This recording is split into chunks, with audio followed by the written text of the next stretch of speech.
The other big question is, what impact will this war have on the Saudi-Israel peace deal? Was this Hamas offensive aimed at derailing what was touted as the deal of the century? It was said to be precipitously close to being finalized. In recent months, a drumbeat has been built around this, around normalization of ties between these two countries, Saudi Arabia and Israel.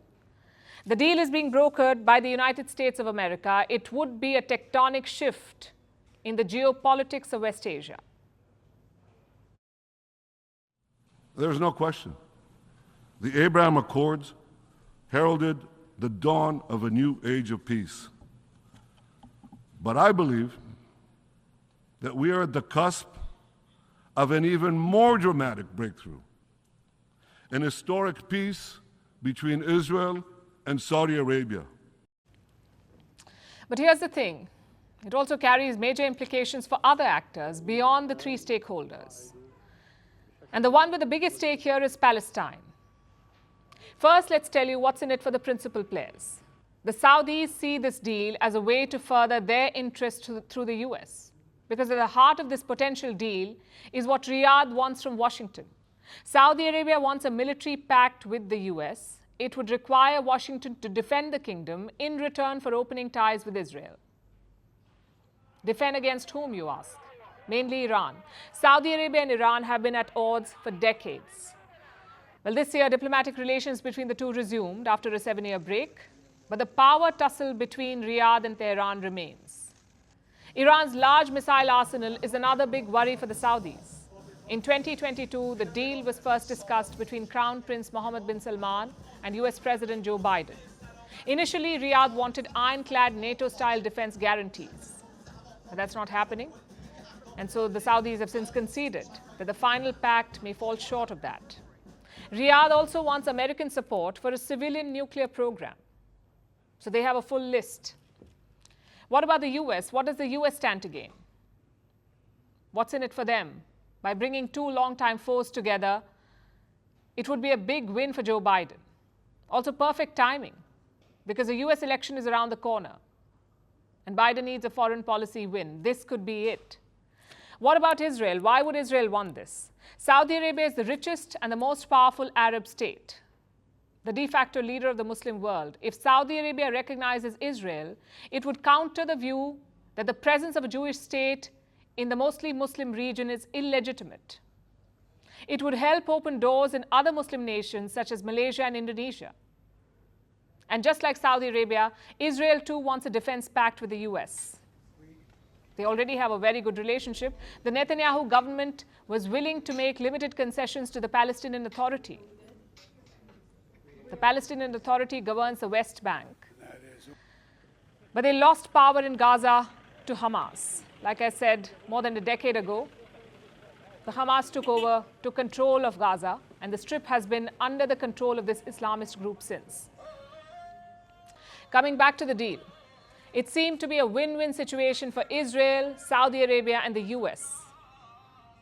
But do you know who was the losing party? Palestine.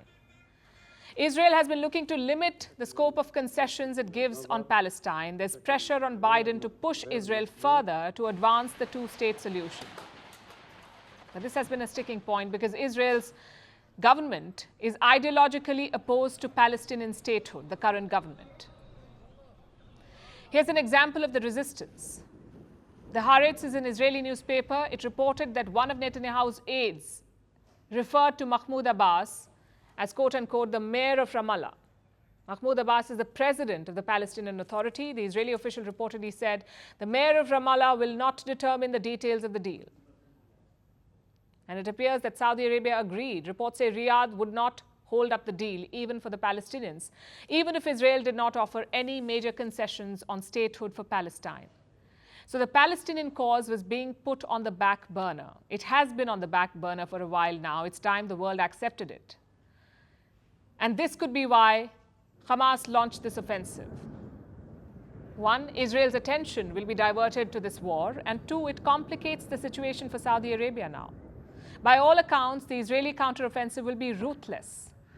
Riyadh has called for, quote-unquote, immediate de-escalation between Palestinians and Israelis. Realistically, there is no chance of that.